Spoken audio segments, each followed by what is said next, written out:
Everyone knows Stalingrad was Hitler's worst defeat. But almost nobody knows that the real story begins with something so small you'd probably walk right past it. An empty food tin. That forgotten piece of metal reveals why Germany's most elite army collapsed, why Hitler refused to save them, and why this battle changed the fate of the entire world. Before we begin, if you enjoy deeply researched World War II documentaries that reveal the stories most history books leave out, subscribe now and join thousands of history enthusiasts uncovering the truth behind the war. And if this video teaches you something new, leave a comment saying, "History Unsealed." Now, let's return to the frozen ruins of Stalingrad. January 31st, 1943. Stalingrad. In the basement of the Univermag department store, the air is so cold it seems to ring. Frost whitens the walls. Dust from distant shell bursts drifts down over maps that no longer mean very much. Telephone lines have gone mute. Boots scrape on concrete with the tired sound of men who have marched past exhaustion and into something emptier. Near a wall, an abandoned ration tin rolls a few inches, taps the floor, and settles again. It is a small sound, almost laughably small beside the collapse of an army, yet in that cellar it feels final. Above ground, the city is not really a city anymore. It is a geography of brick powder, twisted iron, and snow-darkened blood. And here, at the point where the German summer offensive had reached its farthest promise, Friedrich Paulus waits with the remnants of the Sixth Army, the force that had once seemed to embody the unstoppable forward motion of Hitler's war. His surrender, and the surrender of the surviving pocket over the next 2 days, will mark not merely the loss of a battle, but the breaking of a dream, the dream that the Reich could still impose its will on the East by speed, terror, and sheer conviction alone. To understand why that little tin on the concrete floor matters, one has to step back into the logic that carried Germany to the Volga in the first place. After failing to destroy the Soviet Union in 1941 and failing to take Moscow, Hitler turned south in 1942. His goal, as set out in Directive No. 41, was to eliminate Soviet forces in the south, seize the economic resources of the region, and open the way to the Caucasus oil fields, the fuel he believed Germany needed to turn temporary advantage into permanent dominance. Stalingrad lay on the Volga, one of the Soviet Union's great arteries of transport, and it was also an industrial city producing war material. More than that, it carried Stalin's name. In Hitler's imagination, strategy and theater fused into one dazzling vision: strike the southern Soviet Union, cut the river, take the city, seize the oil, and prove to the world that the Soviet state was mortally vulnerable. German soldiers moved eastward in the summer heat with that old familiar expectation, the expectation that had accompanied the Wehrmacht across Poland, France, and the opening months of Barbarossa, that the enemy was already tottering, that one more blow would finish him. On July 29, 1942, the German soldier William Hoffmann recorded the confidence of that moment. The company commander says the Russian troops are completely broken and cannot hold out any longer. To reach the Volga and take Stalingrad is not so difficult for us. The fever knows where the Russians' weak point is. Victory is not far off. It is hard to find a cleaner expression of what Germany believed at the edge of its greatest advance. What the Germans expected, then, was not merely a military success. They expected confirmation of an ideology. They expected that the Soviet Union, denounced by Nazi doctrine as rotten, artificial, and racially inferior, would finally crack under concentrated pressure. They expected Stalingrad to be taken as other cities had been taken, by momentum, air power, and fear. But Stalingrad was not simply another point on a map. It stood on the Volga as a symbolic hinge of the campaign, and once Hitler fixed on it, the battle became infused with personal obsession.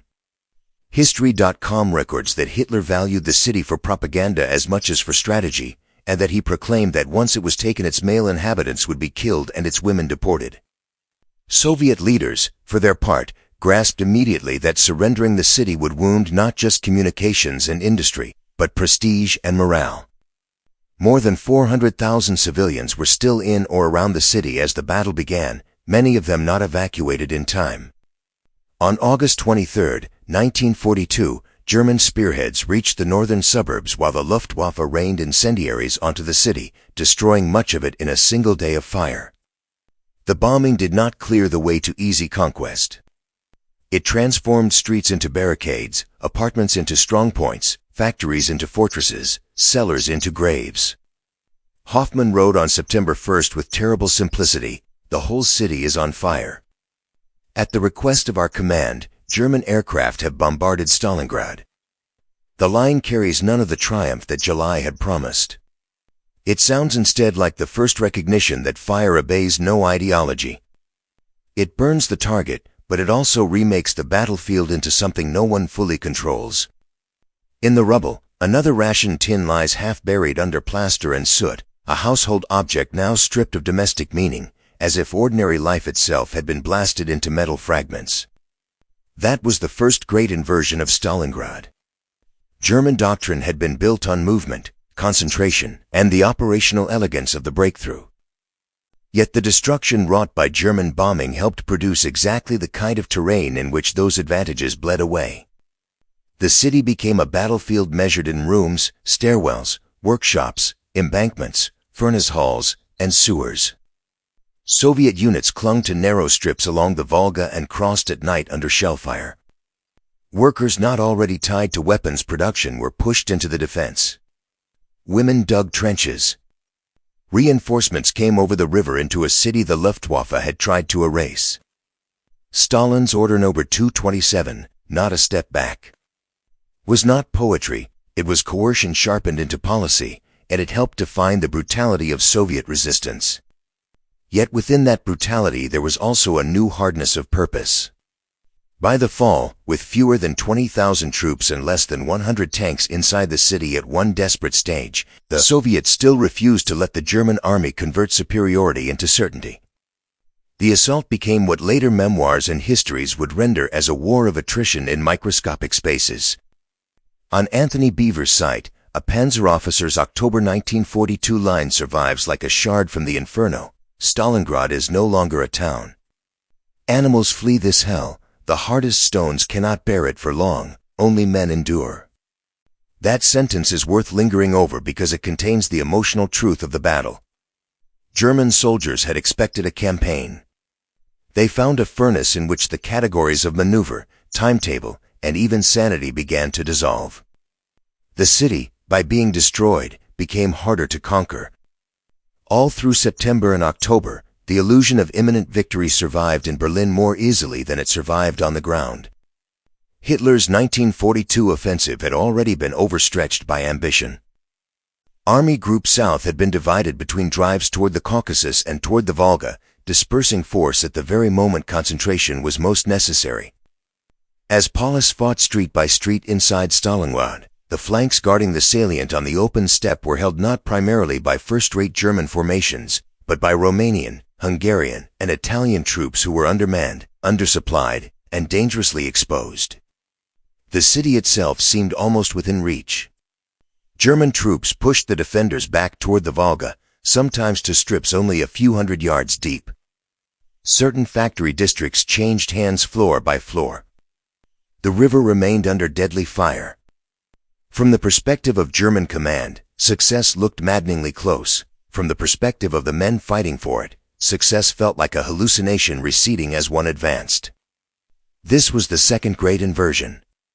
The closer the Germans came to tactical success inside the city, the more strategically vulnerable they became outside it. Their strength was being consumed in the ruins while their line bent outward into a vast, fragile arc.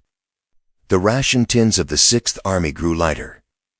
Supplies dwindled. Men who had once believed they were witnessing the last act of Soviet collapse were instead living through the slow exhaustion of Germany's best offensive army. Then came the blow that altered the meaning of the entire campaign. On November 19, 1942, the Red Army launched Operation Uranus. Planned by Georgy Zhukov, Alexander Vasilevsky, and Nikolai Voronov, it was not aimed head-on at the main German forces fighting in the city. It was aimed at the weaker flanks north and south of the salient, roughly 50 miles from Stalingrad. Soviet spearheads crashed into the Romanian-held sectors, broke through the exposed defenses, and drove deep into the rear.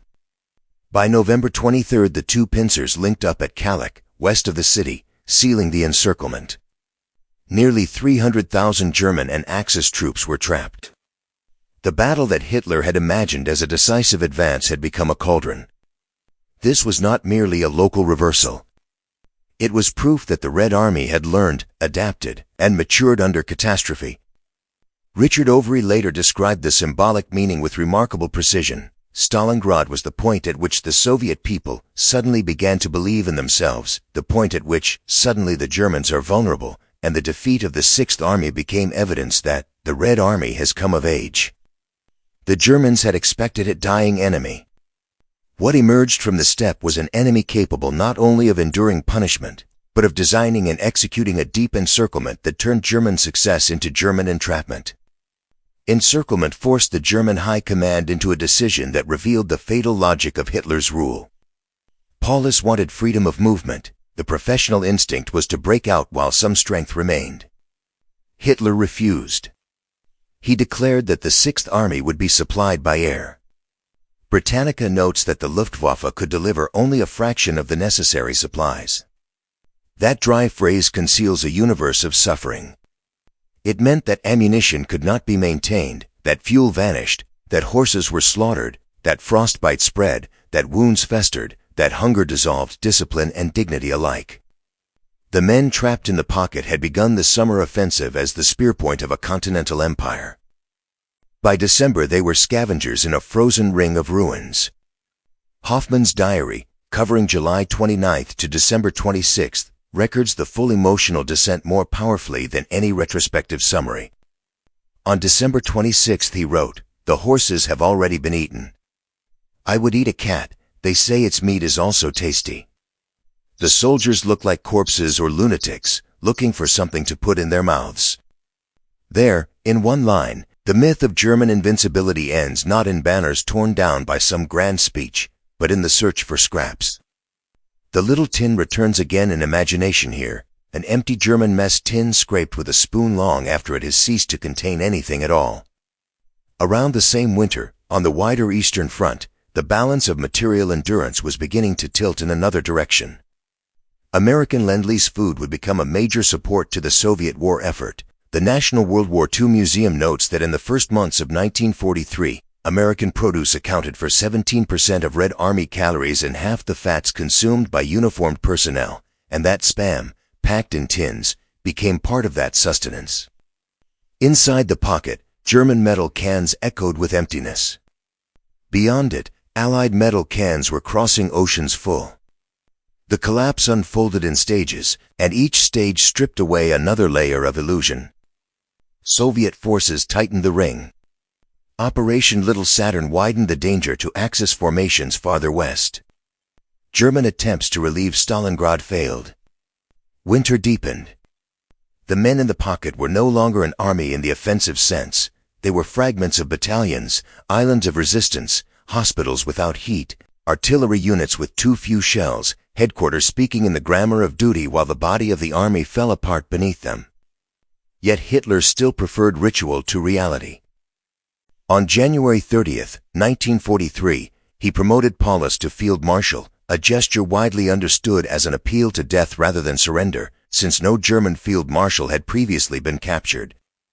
Paulus did not kill himself. On January 31 he surrendered. The remaining 91,000 men of the 6th and 4th Armies laid down their arms by February 2. Fewer than 6,000 of those prisoners would ever return home. The act mattered far beyond the physical destruction of the force. Britannica calls Paulus's advance to Stalingrad the high-water mark of Nazi military expansion. His surrender, then, was the visible recession line left behind after the tide broke. The army Hitler had ordered not to retreat became the first of his field armies to capitulate. This was the moment when a regime built on the cult of will encountered the limit of will. Maps, slogans, promotions, and commands could not feed frozen men. They could not open a corridor through Soviet steel and snow. The empty ration tin on the cellar floor says it plainly: ideology can command endurance, but it cannot manufacture calories.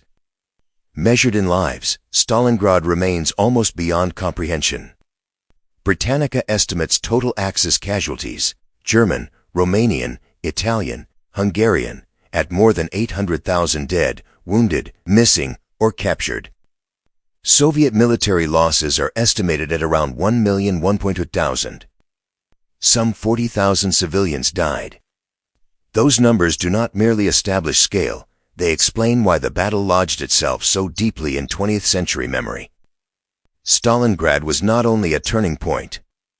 It became a mass grave for assumptions. It buried the assumption that German operational superiority could indefinitely compensate for strategic overreach. It buried the assumption that terror from the air would necessarily translate into submission on the ground. It buried the assumption that the Soviet Union, however battered, was incapable of learning. And it buried the assumption, perhaps most important of all, that Hitler's war could still be won quickly. Time, from this point forward, became Germany's enemy. The right could still fight ferociously. It could still kill on a colossal scale. But after Stalingrad, it no longer possessed the same plausible road to decisive victory. The war had turned from conquest into attrition, and attrition favored the coalition with deeper reserves of men, space, industry, shipping, fuel, and food. In the snow-covered ruins of the city, amid collapsed walls and black chimneys, history changed not by proclamation but by arithmetic. And yet numbers alone do not explain why Stalingrad felt, and still feels, like the end of a dream. For that, one must return to the emotional contrast written into the evidence. July 29th, victory is not far off. September 1st, the whole city is on fire. October, only men endure. December 26th, the horses have already been eaten. That sequence is the real anatomy of the German experience at Stalingrad. It moves from confidence to destruction, from destruction to endurance, from endurance to degradation. The soldiers of the Sixth Army had expected to confirm everything they had been taught about themselves, that they were the chosen instrument of a superior order marching through history. Instead, they encountered an adversary that refused to disappear, a city whose very ruin strengthened its defense, and a command system above them that demanded sacrifice without admitting error. For Soviet defenders, the transformation ran in the opposite direction. At the beginning, there was panic, coercion, and desperate improvisation. By the end, there was proof, terrible proof, paid for in blood, that the German army could be stopped, enveloped, and destroyed.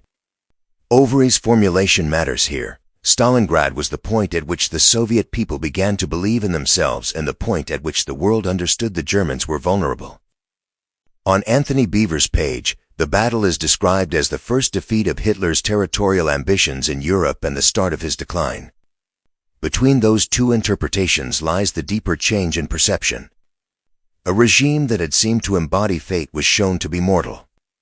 The recurring object of this story, that humble tin, acquires its full meaning only when the battlefield is set against the larger war. Hitler's coalition had gone east believing that ruthlessness, mobility, and racial certainty would be enough. His lieutenants mocked the productive character of the United States. The National World War II Museum notes that Hermann Göring sneered that Americans could only make refrigerators and razor blades. Franklin Roosevelt had answered from another political universe with a phrase that sounded almost abstract in 1940 and increasingly concrete by 1943, "We must be the great arsenal of democracy." It was not just rhetoric. The American presidency project preserves that line, and the industrial statistics that followed gave it mass and weight. The same National World War II Museum records that by war's end the United States had produced more than 96,000 bombers, 86,000 tanks, 2.4 million trucks, 6.5 million rifles, and billions of dollars worth of supplies. Even before that final tally, American national income in 1938 had been nearly double that of Germany, Japan, and Italy combined. To the soldier starving in Stalingrad, such facts were invisible. He knew only the emptiness of his own mess tin. But history was already being shaped by the contrast between empty and full, between an army trapped at the far edge of conquest and an alliance able to send food, metal, and fuel across oceans and continents. The National World War II Museum notes that a full quarter of Lend-Lease tonnage to the USSR was food, including tin-packed Spam, and quotes Khrushchev's later remark that, without Spam, we should not have been able to feed our army. The can, so trivial in peacetime, becomes here a metallic emblem of abundance, the kind totalitarian contempt dismissed until it discovered too late that wars are won not only by belief, but by full stomachs, functioning trucks, preserved meat, and production lines that do not sleep. So the Battle of Stalingrad ended Hitler's dream of victory in more than one sense. It ended the dream tactically because the Sixth Army was lost. It ended it strategically because Germany's southern offensive failed to secure the Volga and the Caucasus in decisive fashion. It ended it psychologically because the aura of invulnerability surrounding the Wehrmacht was shattered in front of the world. And it ended